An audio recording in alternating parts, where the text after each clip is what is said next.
Chinese Foreign Ministry spokesman Liu Xin has made a comment last Friday that this move by Lorenzana runs counter to the important consensus reached by the President of China and the President of Philippines, which is to deal properly with the South China Sea issue. China hopes the Philippines will have maintained general peace and stability in the South China Sea. Let's first take a listen to this.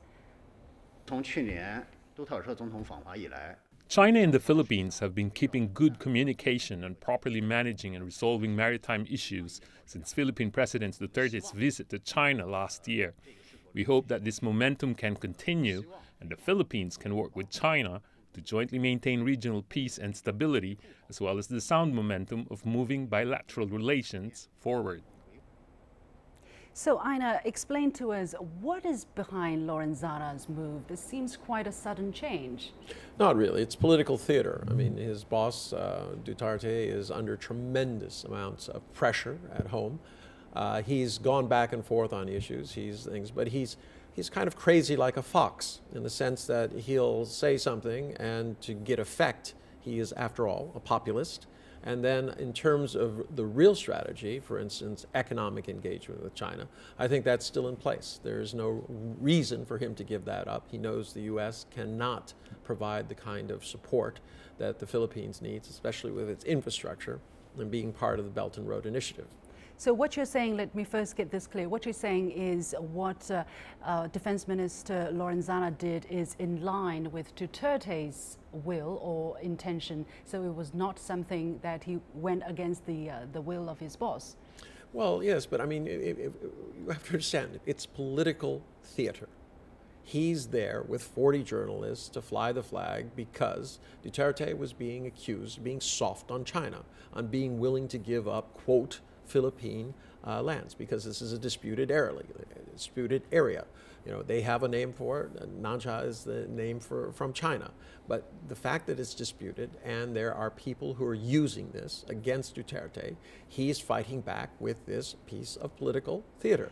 What we have known from Duterte so far, of course, people have been questioning whether he is reliable and consistent, but so far, since he visited China, since he came into power last year, he has been showing kind of a consistency in his policy towards China. How big is the pressure really in his domestic area concerning his constituency that really he has to make such a dramatic move, not only sending his defense ministry and saying these things that are really not music to the ears of China? Yes, he has very wide popular support because of the kind of things that he's doing to eliminate drug dealing and things and minor crimes in the Philippines. He's really made a huge effect. I mean, even the people who disagree with his methods say, yes, there has been effect on it. But there are a lot of people who say, no, we don't agree with how he's doing it. We think he's gone over the top. This is a person who, before the election, as you remember, said he was going to hop on a jet ski and plant a Filipino flag in the Nansha Islands and see, when he said, I don't care if they kill me. He's given to hyperbole, but he knows how to judge the kind of moods of the populace. So what he's doing here is to appease the factions, to say he's being loose on China, that he's giving up too much in order to get the kind of economic outcome that he wants. And this is the way of balancing his things. Now in China, you don't do that. But when you're in a democracy, especially one which is kind of as combustible. A Western democracy, let's say. It's a Western-style democracy. It's combustible. I mean, you've had presidents, actors, all sorts of things come in. It's not that different in the United States. We're seeing this play out in Europe as well. So, you can't blame him for the process that he's in. He's simply trying to survive and push forward policies that he thinks are in the best interest of his country. Some people are saying really that he's been too soft on China, that he's trying to cozy up to China. However, what he has been doing is really to improve Philippines' relationship with China so that more trade can be happening between these two countries and more Chinese investment can be directed into that country, which desperately need this kind of investment. Aren't these in the interests of the Philippines really? Yes, this is the long-term interests of the people. But when you start having nationalist cards that are being played, when you're under attack from the opposition because you're saying you're giving up sovereignty, you're sell out to China, these are just names that are calling. But this is the reality of politics in this kind of democracy. For a lot of people, this is seen as weakness, but it is what it is. And if you don't play the game will, in essence, play you. So he feels he has to do this. You'll note that he was not the one who went to the islands. He did not bring an entourage. He sent some military people. He sent enough press so that it was going to get lots of reaction. And that's probably the way that China should look at this. Mm-hmm. Now, I know that it is of grave concern, as the minister pointed out, but you have to understand the context. Otherwise, this will seem like it's a reversal. And I don't think it is, because as you pointed out, the future of the Philippines depends on getting infrastructure investment, all right, more trade. This is a country that's almost entirely reliant on Filipino abroad sending back monies to their communities. And working as housemaids and exactly in this kind of as we know that the trade between China and the Philippines, since the relationship between the two countries warmed up, has actually grown a lot. For instance, the import of banana doubled. So that's a very good example. However, people will be suspicious of his intention and let them do that. However, on the other hand, don't you think it is also a risky move by sending the defense minister to these islands and bringing all these journalists? Because in the end, if you don't follow up on what you were going to do, it will also backlash again. What are the risks there? Well, I know that's the way it seems, especially when you're in China. Can he not follow up on this? Well, he's not going to stop. Let's see what happens at the meeting that's starting on, on what Monday. do you think will happen in the ASEAN summit, as I mentioned, coming up this Saturday?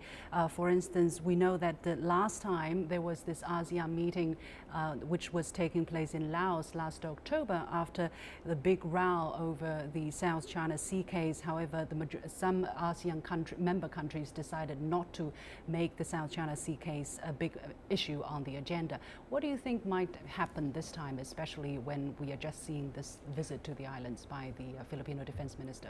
Okay, I don't think that there's going to be, first off, the Philippines has the only adjudicated claim by the UNCLOS arbitration system and things like Convention on the Laws of the Sea. Laws of the Sea arbitration tribunal. Now they're separate entities. The tribal. Anyways, the main point is, remember that ASEAN is not a corporation. All right, what they do is it's consensus driven. Nothing comes out of ASEAN unless everybody agrees to it. And this is a new kind of international model. It really is what the UN is supposed to be, except they tended towards this idea of American corporate things. If you have 51%, you win and you get to impose your will on those who lost. In this particular case, this is much more Asian.